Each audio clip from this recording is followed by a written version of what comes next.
October 1 చరిత్రలో ఈరోజు 1979 October 1న భారత స్వాతంత్ర్య పోరాటంలో వీర యోధుడు ఇంకా గర్వాల్ రెజిమెంట్ గొప్ప సైనికుడు చంద్రసింగ్ గర్వాలీ మరణించారు. ఆయన 1891 డిసెంబర్ 25న ఉత్తరాఖండ్లోని పౌరీ గర్వాల్ జిల్లాలో జన్మించారు.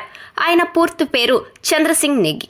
కానీ గర్వాల్ రెజిమెంట్లో ఆయన ధైర్యం ఇంకా నిర్భయత కారణంగా ఆయన గర్వాలీ అనే మారు పేరును పొందారు. చంద్రసింగ్ గర్వాల్ రెజిమెంట్లో సైనికుడిగా రిక్రూట్ అయ్యారు. ఆయన మొదటి ప్రపంచ యుద్ధ సమయంలో బ్రిటిష్ ఇండియన్ ఆర్మీలో భాగంగా ఉన్నారు. ఈ కాలంలో ఆయన అనేక దేశాలతో యుద్ధాల్లో పాల్గొన్నారు. 1930లో గాంధీ నాయకత్వంలో సహాయ నిరాకరణోద్యమంలో పేషావర్లో బ్రిటిష్ ప్రభుత్వానికి వ్యతిరేకంగా పెద్ద ఎత్తున నిరసనలు జరిగాయి. ఈ తిరుగుబాటును అణిచివేయటానికి బ్రిటిష్ ప్రభుత్వం గర్వాల్ రెజిమెంట్ను పంపింది. నిరాయుధ ఇంకా శాంతియుత నిరసనకారులపై కాల్పులు జరపాలని బ్రిటిష్ అధికారులు భారతీయ సైనికులను ఆదేశించారు. కానీ చంద్రసింగ్ గర్వాలీ ఈ ఆదేశాన్ని పాటించడానికి నిరాకరించారు. ఆయన తన సహచరులతో మన సొంత దేశస్థులపై మనం కాల్పులు జరపకూడదు అని చెప్పారు. ఈ సాహసోపేతమైన చర్య కోసం ఆయన్ను అరెస్టు చేసి జీవిత ఖైదు విధించారు. ఈ సంఘటన గర్వాల్ రెజిమెంట్కు ఉన్నత హోదాను ఇచ్చింది. ఇంకా దీని తరువాత చంద్రసింగ్ నేగీకి చంద్రసింగ్ గర్వాలీ అనే పేరు వచ్చింది. ఇంకా ఆయన పేషావర్ సంఘటనలో హీరోగా పరిగణించబడ్డారు.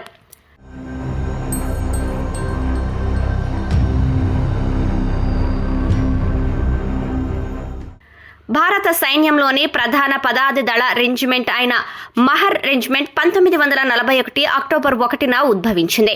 బ్రిటిష్ కాలంలో వివిధ యుద్ధాల్లో పరాక్రమాన్ని ప్రదర్శించిన వీర సైనికుల జ్ఞాపకార్థం ఈ రెజిమెంట్ ఏర్పాటు చేయబడింది. మహారాష్ట్ర ఇంకా మధ్యప్రదేశ్లోని కొన్ని ప్రాంతాల్లో నివసించే దళిత సమాజమైన మహర్ కమ్యూనిటీకి మహర్ రెజిమెంట్ పేరు పెట్టారు. బ్రిటిష్ పాలనలో మహర్ కమ్యూనిటీ ప్రజలు భారతీయ సైన్యంలో పెద్ద సంఖ్యలో నియమించబడ్డారు. 1818లో భీమా కొరేగావ్ యుద్ధంలో మహర్ రెజిమెంట్ సైనికులు ధైర్యంగా పోరాడి విజయం సాధించారు. ఇది ఇప్పటికీ ఈ సమాజానికి గర్వకారణంగా పరిగణించబడుతుంది. ఈ రెజిమెంట్ 1962 నాటి భారత్ చైనా యుద్ధం, 1965 ఇంకా 1971 నాటి భారత్ పాకిస్తాన్ యుద్ధాల్లో ముఖ్యమైన పాత్ర పోషించింది. మహర్ రెజిమెంట్ ప్రధాన కార్యాలయం ఇంకా శిక్షణ కేంద్రం మధ్యప్రదేశ్లోని సాగర్లో ఉంది. ఇక్కడ కొత్త సైనికులకు శిక్షణ ఇవ్వబడుతుంది. ఇంకా ఆధునిక యుద్ధ పద్ధతుల గురించి సమాచారం ఇవ్వబడుతుంది.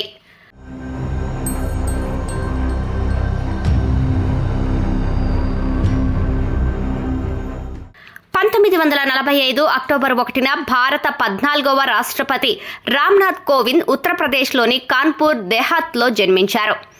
సాధారణ కుటుంబం నుంచి వచ్చిన రామ్నాథ్ కోవింద్ తన కృషి ఇంకా అంకిత భావంతో భారత రాజకీయాల్లో ముఖ్యమైన స్థానాన్ని సాధించారు. రామ్నాథ్ కోవింద్ దళిత కుటుంబంలో జన్మించారు. చదువు పూర్తయ్యాక ఢిల్లీకి వచ్చి ఇండియన్ అడ్మినిస్ట్రేటివ్ సర్వీస్ కోసం ప్రిపేర్ కావటం మొదలుపెట్టారు. కష్టానికి తగిన ఫలితంగా రామ్నాథ్ కోవింద్ ఐఏఎస్ పరీక్షలో ఉత్తీర్ణులయ్యారు. కానీ తనకు నచ్చిన క్యాడర్ రాకపోవడంతో ఈ ఉద్యోగాన్ని వదిలివేసి న్యాయవాదుల వైపు మళ్లారు. ఢిల్లీ హైకోర్టు, సుప్రీంకోర్టులో న్యాయవాదిగా పనిచేశారు. 1971లో సుప్రీంకోర్టులో న్యాయవాద వృత్తిని ప్రారంభించారు. రామ్నాథ్ కోవింద్ 1980లో భారతీయ జనతా పార్టీలో చేరారు. దళిత సమాజం, వెనకబడిన వర్గాల హక్కుల కోసం పనిచేసి పార్టీలో అంకిత భావంతో కూడిన కార్యకర్తగా తనదైన ముద్ర వేశారు. 1994లో రామ్నాథ్ కోవింద్ ఉత్తరప్రదేశ్ నుంచి రాజ్యసభ ఎంపీగా ఎన్నికై 12 ఏళ్ల పాటు రాజ్యసభలో పనిచేశారు. 2015లో బీహార్ గవర్నర్గా నియమితులయ్యారు. 2017 జూలై 25న భారత 14వ రాష్ట్రపతిగా రామ్నాథ్ కోవింద్ ప్రమాణ స్వీకారం చేశారు. ఆయన భారతదేశానికి 2వ దళిత రాష్ట్రపతి అయ్యారు.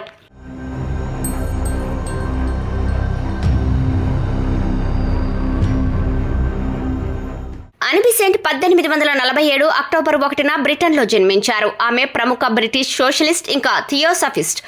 బిసెంట్ మొదటి నుంచి పేదలకు ఉపాధి, మెరుగైన జీవన పరిస్థితులు ఇంకా సరైన విద్యను అందించడమే లక్ష్యంగా భావించారు. బిసెంట్ 1890లో హెలెనా బ్లావెట్స్కీని కలుసుకున్నారు. ఇంకా తర్వాతి సంవత్సరంలో థియోసఫిస్టికల్ సొసైటీలో సభ్యురాలయ్యారు. ఆమె థియోసఫీకి సంబంధించిన పనికి సంబంధించి భారతదేశానికి వెళ్లారు. 1907లో ఆమె థియోసఫికల్ సొసైటీకి అధ్యక్షురాలైంది. దీని అంతర్జాతీయ ప్రధాన కార్యాలయం చెన్నైలో ఉంది.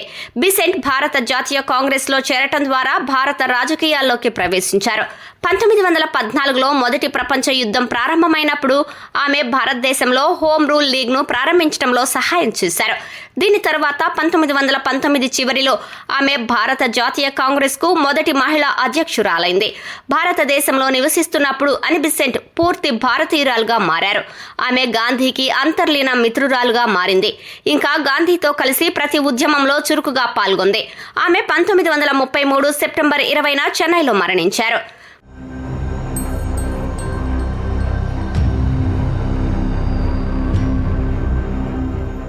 1895 అక్టోబర్ 1న హర్యానాలోని కర్నాల్ జిల్లాలో పాకిస్తాన్ మొదటి ప్రధానమంత్రి లియాఖత్ అలీ ఖాన్ జన్మించారు. ఆయన మహమ్మద్ అలీ జిన్నాకు సన్నిహితుడు. ఇంకా పాకిస్తాన్ ఏర్పడిన తర్వాత ఆ దేశానికి మొదటి ప్రధానమంత్రి అయ్యారు. లియాఖత్ అలీ ఖాన్ తన ప్రారంభ విద్యను అలీఘర్ ముస్లిం విశ్వవిద్యాలయం నుండి పొందారు. దీని తర్వాత ఆయన ఉన్నత విద్య కోసం ఇంగ్లాండ్ వెళ్లారు. అక్కడ ఆయన ఆక్స్ఫర్డ్ విశ్వవిద్యాలయం నుండి న్యాయశాస్త్రం అభ్యసించారు. లియాఖత్ అలీ ఖాన్ 1923లో భారతదేశానికి తిరిగి వచ్చి రాజకీయాల్లో క్రియాశీలకంగా మారారు. మొదట్లో ఆయన ఇండియన్ నేషనల్ కాంగ్రెస్ లో చేరారు. కానీ తర్వాత ఆల్ ఇండియా ముస్లిం లీగ్ లో సభ్యుడిగా మారారు. ముస్లిం లీగ్ వేదికపై నుంచి ఆయన భారతీయ ముస్లింల కోసం ప్రత్యేక దేశాన్ని వాదించారు.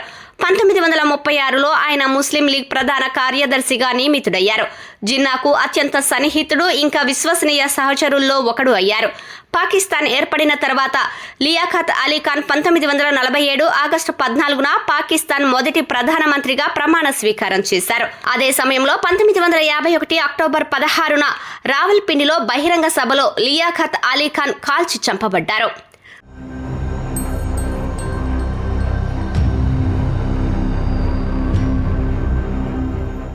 పీపుల్స్ రిపబ్లిక్ ఆఫ్ చైనా స్థాపన 1949 అక్టోబర్ 1న ప్రకటించబడింది.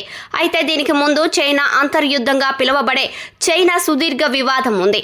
యుద్ధం 1927లో ప్రారంభమైంది. ఇంకా ప్రధానంగా నేషనలిస్ట్ పార్టీ ఆఫ్ చైనా ఇంకా చైనీస్ కమ్యూనిస్ట్ పార్టీల మధ్య జరిగింది.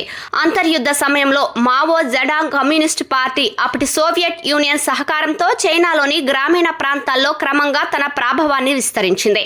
1940 చివరి నాటికి కమ్యూనిస్టు శక్తులు జాతీయవాద శక్తులను అధిగమించడం ప్రారంభించారు. 1949లో జాతీయవాద ప్రభుత్వం కమిటీని అంగీకరించవలసి వచ్చింది. ఇంకా వారి నాయకుడు చాంగ్ కై షేక్ తైవాన్కు పారిపోయారు. అక్కడ ఆయన తన పాలనను స్థాపించారు. అదే సమయంలో కమ్యూనిస్ట్ పార్టీ చైనా ప్రధాన భూభాగాన్ని స్వాధీనం చేసుకుంది. ఆ తర్వాత ఈ రోజునే బీజింగ్లో భారీ సమావేశం జరిగింది. అక్కడ Mao Zedong People's Republic of China స్థాపనను అధికారికంగా ప్రకటించారు.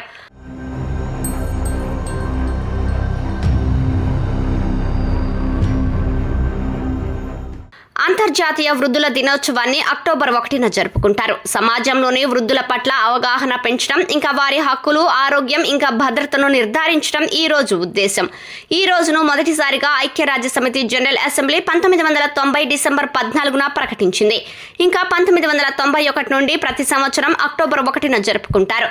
వృద్ధుల సామాజిక, ఆర్థిక ఇంకా ఆరోగ్య సమస్యలపై అవగాహన కల్పించడం ఈ దినోత్సవాన్ని జరుపుకోవటం ప్రధాన లక్ష్యం.